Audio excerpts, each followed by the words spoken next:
कर रहा है, आपका क्या मत है उस पर? ये कह रहे हैं कि पहले साल ही देखिए, मैंने आप जानते हैं कि पदों को बढ़ाने के लिए मैंने एक पत्र लिखा था मुख्यमंत्री महोदय को, और ये बात स्पष्ट है कि ये बहुत बड़ा मुद्दा है, गंभीर मुद्दा है। ये बेरोजगार नौजवानों से जुड़ा हुआ मुद्दा है, और ये परीक्षा पे अधिकांश वो लोग देते हैं, नौजवान बच्चे बच्चियाँ, जो मध्यम वर्ग से आते हैं या ग्रामीण परिप्रेक्ष्य में रहने वाले लोग हैं। 26 लाख लोगों ने इस परीक्षा को दिया था, और 26 लाख परिवार मतलब लगभग 1.25 करोड़ लोग इससे सीधा प्रभावित हो रहे हैं। अब जब गड़बड़ियाँ सामने आई हैं तो सरकार ने बर्खास्तियाँ भी की हैं, कड़े कदम उठाए हैं, जांच का गठन का आदेश भी दिया है, और एक कमेटी बनी है जो 45 दिन में राय देगी कि कैसे भविष्य में ऐसी घटना दोबारा ना घटे। 45 दिन में राय देगी। सदन के अंदर कानून बनाने का प्रस्ताव भी सरकार की तरफ से आया है कि यह कैसे रिपीट ना हो, और कैसे हम लोग यूपीएससी के पैटर्न पे परीक्षाओं को यहाँ पर कंडक्ट करें, क्योंकि मत भूलिए ये नौजवानों के भविष्य से जुड़ा मुद्दा है, इसमें कोई राजनीति नहीं। और मैं समझता हूँ इस देश और प्रदेश की जो धरोहर है वो किसान और नौजवान है, उनके भविष्य के साथ किसी भी तरह से खिलवाड़ नहीं होने दिया जाए। और मैं समझता हूँ कि विश्वास कायम करने के लिए, इस बात को प्रमाणित करने के लिए कि किसी के भविष्य के साथ खिलवाड़ नहीं किया जाएगा, धोखा नहीं दिया जाएगा, उनके भविष्य को सुरक्षित रखा जाएगा, सरकार को कदम उठाने चाहिए। जांच पारदर्शी होनी चाहिए,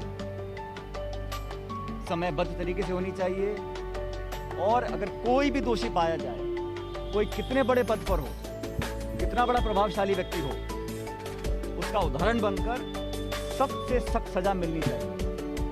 ये तो सरकार को करना ही है। लेकिन जैसे मैंने कहा, इतने लाखों लोगों के, लाखों परिवारों के इससे सीधा प्रभावित होते हैं, बहुतों को निराशा भी हुई होगी, भविष्य के बारे में सवाल उठे होंगे। जिम्मेदारी हम सबकी बनती है कि हम किसी भी नौजवान को अकेला ना छोड़ें, उसके भविष्य की चिंता हम सब लोग करें। और इतने लाखों लोगों का जब जीवन और फ्यूचर डिपेंड होता है तो ये मुद्दा बहुत गंभीर बन जाता है। मुझे लगता है कि सरकार तुरंत कार्रवाई करेगी और समयबद्ध तरीके से, चाहे एसओजी जांच हो, चाहे कोई जांच हो, लेकिन जांच ईमानदारी से हो, समयबद्ध तरीके से पूर्ण की जाए, और जांच समाप्त होते ही जो दोषी पाए जाए उसके खिलाफ कड़े से कड़ा निजी निवेश, पब्लिक इन्वेस्टमेंट और विदेशी निवेश सब में कमी आ रही है। सरकार को कोरोना काल के बाद एक ऐसा बजट पेश करना चाहिए था जहां मध्यम वर्ग, छोटे दुकानदार, छोटे व्यवसायी, उनकी मदद और सहायता के लिए संसाधन और पैसा उपलब्ध कराते। लेकिन आंकड़ों के जाल में डिजिटल करेंसी का कानून तो बना नहीं है, लेकिन उस पर टैक्स लगाने की बात कर दी है। तो बहुत सारी बातें ऐसी कही गई हैं जो मैं समझता हूँ काल्पनिक हैं, कागजी हैं, लेकिन धरातल पर महंगाई कम करने का, बेरोजगारी कम करने का कोई ठोस कदम इस बजट के माध्यम से जनता के सामने पेश नहीं हुआ। अब चर्चा इस पर होगी, लेकिन मुझे लगता है कि एक और मौका भाजपा ने खोया है। जब वो चाहते तो बहुत कुछ लोगों की मदद कर सकते थे। अब आने वाले समय में पता पड़ेगा। आप सब जानते हो 5 राज्यों में चुनाव होने जा रहे हैं और 10 फरवरी को पहला मतदान होगा। हाल ही में मैं पंजाब, उत्तराखंड और उत्तर प्रदेश का दौरा कर आया हूँ, और मुझे लगता है कि कम से कम 4 राज्यों में, उत्तराखंड में, पंजाब में, गोवा और मणिपुर में, यहाँ कांग्रेस पार्टी सरकार बनाएगी। और उत्तर प्रदेश में, जो सबसे बड़ा राज्य है, वहाँ पर भारतीय जनता पार्टी का ग्राफ लगातार गिर रहा है। यही कारण है कि 1 दर्जन विधायक बीजेपी से इस्तीफा देके विपक्ष में चले गए। उनके वर्तमान के कैबिनेट के मंत्री, 3 मंत्री इस्तीफा देके चले गए।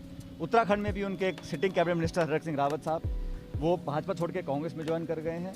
तो भाजपा की स्थिति लगातार नाजुक होती जा रही है, और जिस प्रकार का प्रचार उनको करना पड़ रहा है, पूरा केंद्र नेतृत्व, प्रधानमंत्री सब वहाँ पे जाके लगातार वोट मांग रहे हैं, आक्रमण कर रहे हैं विपक्ष के ऊपर, अपने काम के दम पर वोट नहीं मिल पा रहा है। इसलिए ध्रुवीकरण की राजनीति हो रही है। और हमेशा जो उत्तर प्रदेश के मुख्यमंत्री हैं वो 80 बनाम 20 की बात करते हैं, मंदिर मस्जिद की बात करते हैं। जब उनको लगता है कि चिकित्सा, स्वास्थ्य, शिक्षा, किसी क्षेत्र में वो कामयाब नहीं हो सके हैं, खासकर रोजगार में, और कोरोना के बाद जो लाशें वहीं गंगा के अंदर हम सब ने देखी हैं, उस हालात को नियंत्रण में नहीं कर पाए।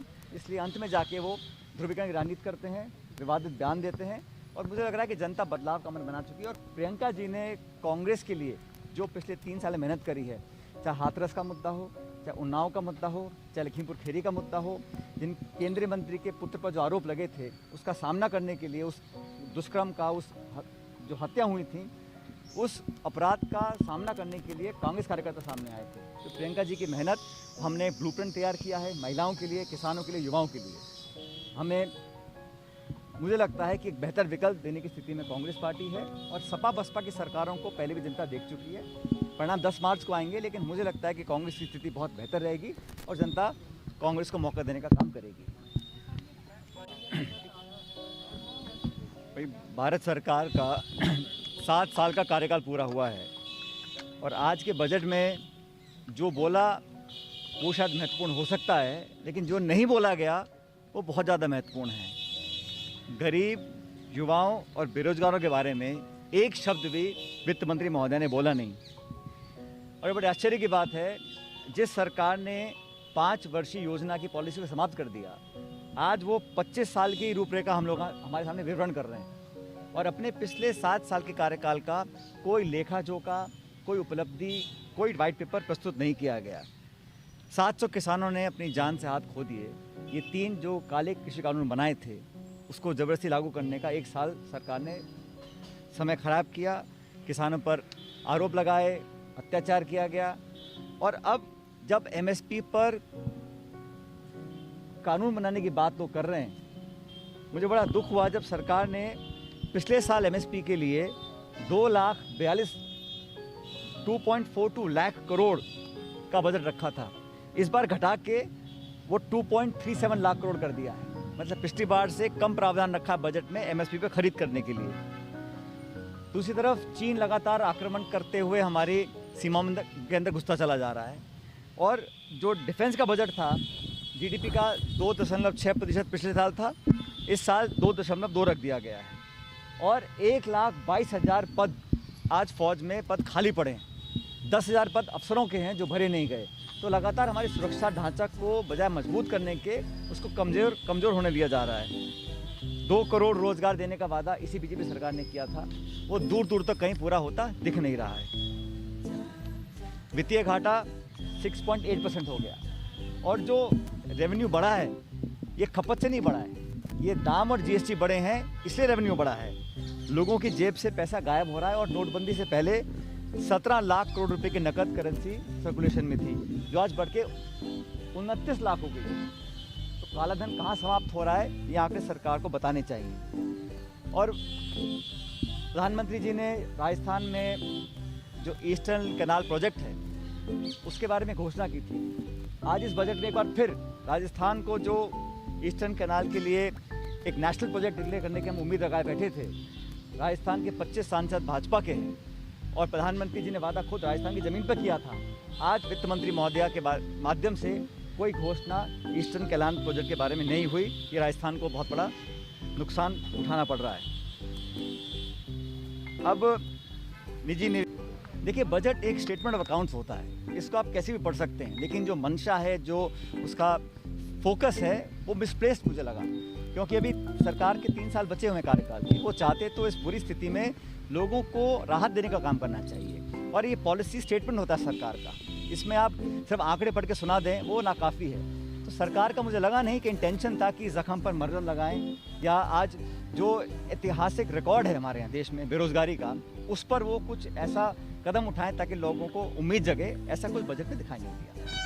सर, रीट को लेकर जाँच कर रही है, तथ्य सामने भी आ रहे हैं। जाँच कोई भी हो, लेकिन जाँच, जैसे मैंने कहा, जनता का, नौजवानों का इकबाल कायम रहे सिस्टम के अंदर, ये बहुत ज़रूरी है।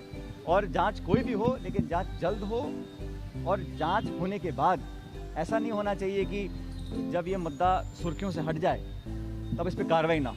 इसलिए कार्रवाई होनी बहुत ज़रूरी है। एसओजी जांच को लेकर भी कुछ सवाल